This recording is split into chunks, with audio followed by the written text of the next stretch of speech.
Thursday, Plus Sports and Plus TV Africa, welcome on the show.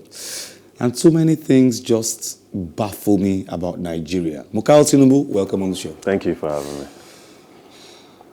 I remember, this is really funny. I remember 2 seasons ago or 3 seasons ago, a referee was put in the list of people to referee the league, Nigerian league. The guy had died 5 years ago. The guy had died 5 years before they put his name. This is a Nigeria where a minister is being shortlisted and he had died 5 years before.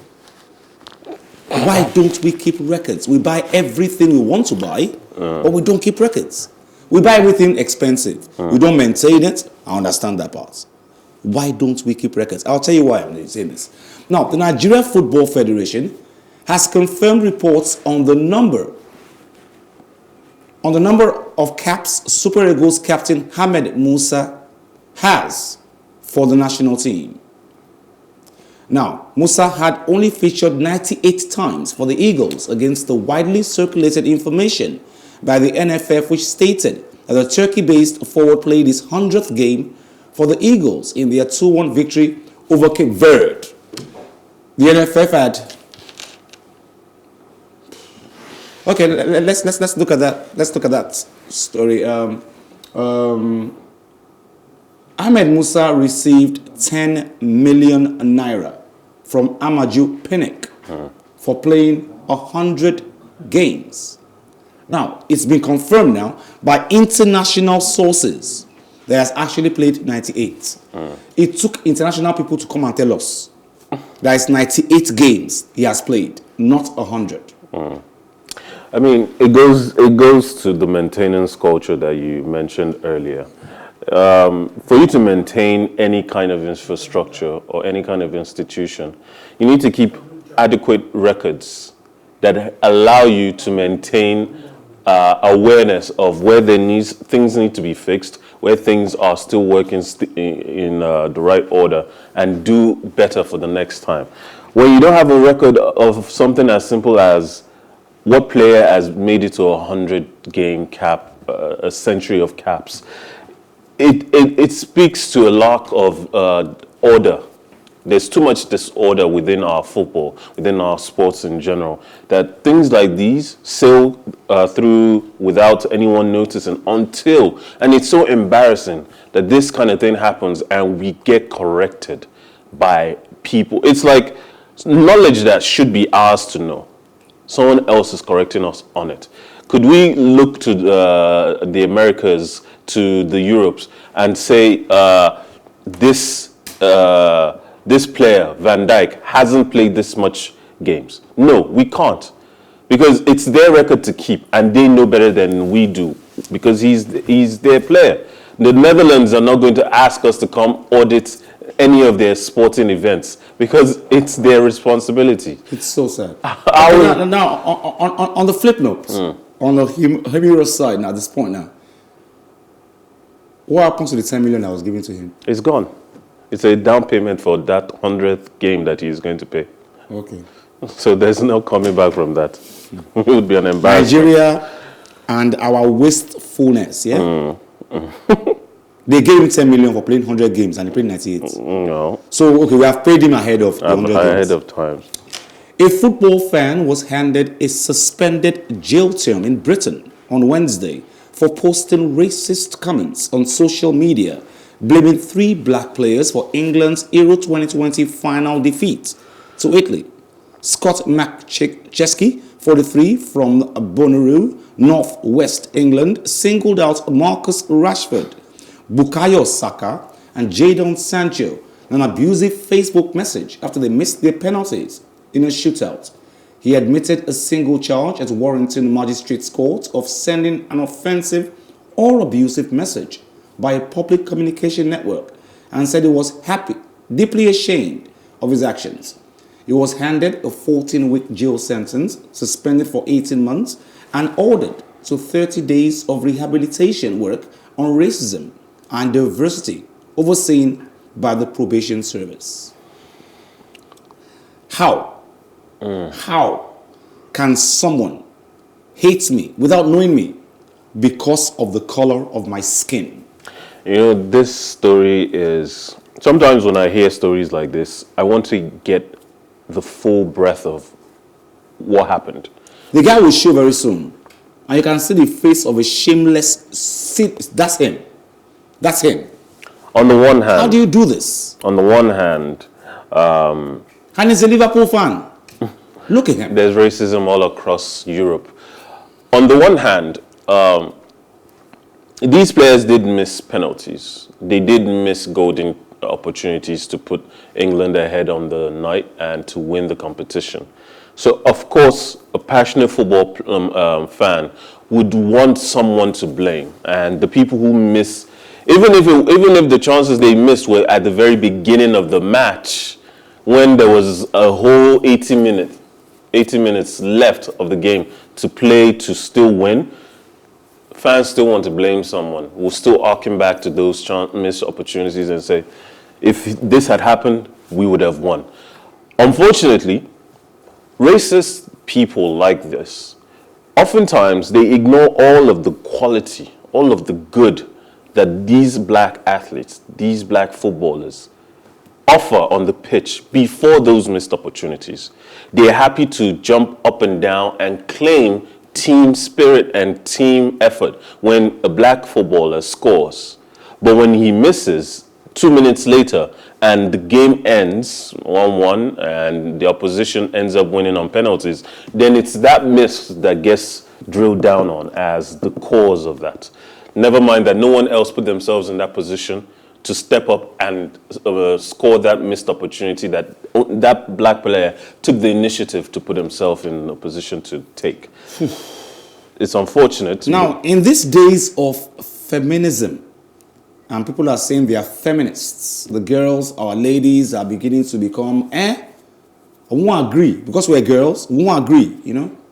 The Taliban will ban women from playing cricket and other sports, the Taliban spokesperson has said. Taliban spokesperson Hamidullah Wasik said women would not be allowed to play cricket, a popular sport in Afghanistan, or possibly any other sport, because it was not needed and their bodies might be exposed. Australia's cricket board have said it will scrap a planned test match against the Afghanistan men's team if the Asian country's Taliban rulers do and not allow women to play the sport. The Taliban. Once again, government gets involved in sports. We've always talked about this. Government involvement in sports. I think... But let me leave the women part of it for now. Let's look at government involvement first. The Afghanistan situation as it is, one thing I would, if I was in a position to advise their leadership, this is not 1998. This is not the 90s, where the Taliban could do as they pleased because their people had known no other way of doing things. For so long, many of their generations at that era hadn't grown up or been born into a world where they had the kind of freedoms where a woman could be expected to live the kind of life that she wanted, to make choices free of judgment from a bunch of men, choosing when a woman could work, in what areas she could work, and how she could determine the course of her own body. But from day one, the Taliban have always had their rules and regulations followed by the Holy Book. And they've always said, listen, women should be seen, not heard. But sometimes not even seen. But even the Holy Book recognizes that free will exists and that society does not determine the that free will can be taken away. From the perspective you are reading it from, yeah? But at the same time, the world we live in now, this is 2021.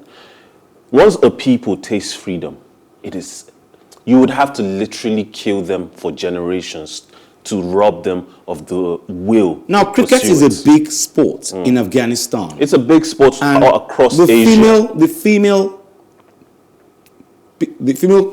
population have their league that they play. And then now you come out to say, because we're ruling now, we're the rulers now, they can't be involved in sport. Any sport. And the Australia Cricket Board are saying, we plan to have a test play with Afghanistan. It's going to be called, it's male though, but it's going to be called off because of this. At the very least, there are financial benefits that they are ignoring, that they are closing their eyes to and robbing themselves of. They are about to undertake a responsibility that requires them to build an economy, build a society, and prosper in order for them to stay in power. They are continuously going to have opposition, whether in political form or in militant form. How do you think that creating enemies at the international level, at the local level, and with literally about 50% of the population is good for you? It's not. Not for you, not for sports, not for the women of Afghanistan.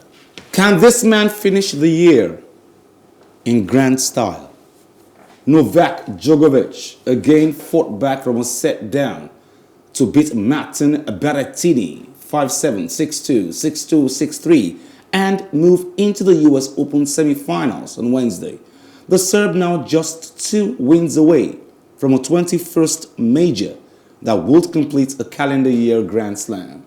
Djokovic takes a step up in class in the next round, where he faces 4th seed Alexander Zverev, the player who last month ended his bid for a Golden Slam by beating him in the Tokyo Olympics semi-finals. Now, basically, Jogo, what stuff champions are made of. He came back from the dead and he beat this. And he said it. He said every time he plays him, he's always like this, you know. But can this guy make it his 21st Grand Slam? Can he make it on a high at the end of the year? Semi-finals already. But he goes on against Zverev. You know, it takes a lot to take a step back, appreciate where you've come from, and keep moving. Because Djokovic came out of nowhere and came in the midst of 2 champions, 2 giants of the game, Federer and Nadal. And Nadal, yeah. Yes. And once he beat Nadal a couple times and then beat Federer, he got his momentum. He got his groove, yeah. Yes. Now, I spoke to Sean yesterday and we talked about the possibility of Djokovic and Zverev replaying that Olympic finals. That's going to happen. And the potential for what happens if Zverev beats Djokovic. Because obviously Sean is a big Djokovic fan. I know that. But if Zverev takes that final, he has his momentum back to back. And we saw how, now this is a team sport, we saw how Chelsea went on to win the Champions League after beating Man City already 2 games. We've seen it many times in different sports. And momentum builds, confidence is cemented. And then you go on to become champion for the next 3 majors, 3 Grand Slams, whatever. And you know that you're already in the groove. That Djokovic, my fear, and the reason why I think it's a possibility that Zverev might beat him, they've already been here just this year. They've already been in this position just this year if they end up playing in the finals. And Djokovic has, in the last 3 games, has had to come back so many times. He hasn't dominated absolutely his opponents. They've stretched him, and the younger athletes, the younger tennis players, are proving themselves as being hungry, being ready to take on the giant that is Djokovic. No matter how much he's not smiling and he's not joking, he has to recognize, and I think that will be the test of his true champion quality, that these guys are hungry for his throne. They are hungry for his crown. No doubt. He has to keep He's them number at bay. 1. Yes. And everybody wants to beat number 1. Yes. This one stunned me, really. Maria Sakari was lost for words after breaking down Karolina Pliskova 6-4, 6-4. 2 straight sets on Arthur Ashe Stadium to reach the semi-finals of the US Open. And now, the Greek had shown no sign of fatigue despite coming through a 3-hour, 30 minutes 4th round battle with former champion Bianca Andreescu, which wrapped up on Tuesday at 2:13 a.m. in New York. The latest finish in a women's singles match at the Hard-Court Major. She will need all her energy in a semi-final against British teen Ina Raducanu, who was not dropped a set since arriving at Flushing Meadows as a qualifier. Who is Sakari? She beats Pliskova She couldn't even talk well because she was surprised. She was stunned at herself that she could beat Pliskova. But like you've always said on the show, you've always said that. In the women's angle in lawn tennis in the world today, everybody's looking for elbow room. Yes. Nobody can say I have the elbow room right now. And these competitions, these tournaments, these players are playing every couple of days. That's fatigue that builds up. And no matter how much you are the favorite to win, even a Pliskova gets tired. True that. And this sport, it can go on for an hour, from anywhere from between an hour to 3 hours, maybe even 4. It's all about how much the other party wants it as much as you do. Whether they want it more or less than you. There's no absolute best way to win it because some players are technical players, some players are about power. And Pliskova has great serve, but every player wants to have a great serve, but a great serve is not the only thing that And she mentioned that. And she did mention it. But what I saw from Sakari was that she wasn't willing to give any balls up. She wasn't willing to stop running. And sometimes you basically she was focused and Pliskova lost focus and she lost it. I don't even know if it's focus, a lack of focus, or just a lack of energy in the tank. Well, Mukail's opinion on this is that fatigue would always set in. Talking about fatigue, FIFA President Gianni Infantino has questioned the international match calendar, saying that there were too many meaningless games and that such a structure was unsustainable for the health of players and the global game. Speaking in Doha, where FIFA is concluding a part of its feasibility study in the practicalities of staging a World Cup every 2 years, Infantino still that it was difficult for players, especially during the COVID-19 pandemic, to leave their clubs and keep traveling from one country to another. The ambitious plans of soccer's global governing body for a World Cup every 2 years has come in for fierce criticism from various stakeholders, including UEFA, clubs, players, and fan groups. Gianni Infantino, talking about 2 years of World Cup, saying it takes a toll on the health of the players. I don't even understand why we're having this discussion at all. The World Cup is unique because it's every 4 years. You don't take something that takes 4 years to build up to, knowing that there's still the Olympics at some point in between those 4 years. There's the Euros, there's the Confederation Cup in South America, there's the CAF Nations Cup in Africa and in Asia, and all these competitions have to be built up to, because there have to be qualifiers, there have to be friendlies to get managers the opportunity to figure out what their best squads are. And even if you raise the squad size to about 30, even if you raise the regular substitutions from 3 to 5 or even 7, it doesn't matter, because these players have to be at mostly every one of these games, because the managers want to pick the very best players and they don't want to leave anybody behind. The manager is not going to say, well, you know, these group of 30 players were available last month for this competition. You know what? Let me try another 30 for the next competition. Every nation wants to win, and if you bring it to 2 years, it just speaks to a lack of connection, because someone like Wenger saying that he supports a 2-year. Basically, the lifespan, the career lifespan of these players will reduce because it's more playing time. In fact, we will see a trend of players retiring more and more from international football, probably at 27, 28, because they can't keep up. And someone like Ronaldo, who is at 36, still playing for his nation, is because of how much work he has had to put in to stay as fit as he is. How much rest he has had to get to. Yes. And he sleeps about 10 hours a day. He has put it out there as something he does. His diet is so restrictive. Not every player is going to put up with this. Some players still smoke. No, you know that, yeah? So Schweinsteiger. It just tells you that a bunch of men in suits in a boardroom somewhere got together and asked themselves, how can we make even more money? And they thinking of the welfare of the players. Thank you very much, Mukail Tinubu. Always a pleasure. Plus Sports on PlusTvAfrica on a Thursday. Thank you very much, producer Toby Olushola. Join us same time tomorrow, same station. Plus Sport and Plus TV Africa. My name is Wale Scott. Like I always advise you at the end of every show, if not for anything, at least for your heart, do some sports.